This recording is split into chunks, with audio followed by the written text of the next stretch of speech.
కళ్లల్లో చీకటి, కాని గుండెల్లో మంట. కురుక్షేత్ర సిద్ధమైంది.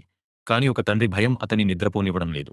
మైళ్ల దూరంలో కత్తులు దూస్తున్నారు. కాని హస్తినాపుర రాజభవన్లో నిశ్శబ్దం భయపెడుతోంది.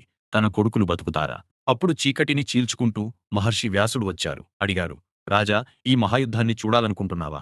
రాజు వణికిపోయాడు. తనవారి రక్తం చూడలేనన్నాడు.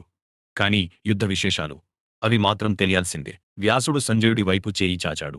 సమయం మరియు దూరం అనే గోడలను బద్దలు కొట్టే ఒక వరం అది. దివ్యదృష్టి. ఇప్పుడు సంజయుడి కళ్ళలో సామాన్య మానవుడి ఊహకు అందని శక్తి ఉంది. కోట గోడలు మాయమయ్యాయి. సంజయుడికి ఇప్పుడు ప్రతి పడుతున్న సైనికుడు, ప్రతి దూసుకుపోతున్న బాణం కనిపిస్తున్నాయి. అతడు చెప్పడం మొదలుపెట్టాడు. ధృతరాష్ట్రుడి చెవుల్లో ఇప్పుడు రక్తం వాసన, శంఖాల మోత వినిపిస్తున్నాయి. వేల ఏనుగులు, లక్షల సైనికులు. సంజయుడు హస్తినాపురంలో ఉంటూనే కురుక్షేత్ర దుమ్ములో ఉన్నాడు.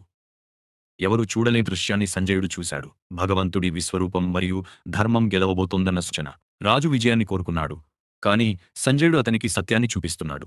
సత్యం ఎప్పుడూ చేదుగానే ఉంటుంది. గుర్తుంచుకోండి. సత్యాన్ని చూడటానికి కళ్ళు అక్కర్లేదు, భరించే ధైర్యం ఉండాలి. మీరు సత్యాన్ని చూడటానికి సిద్ధమా? కళ్లల్లో చీకటి, కాని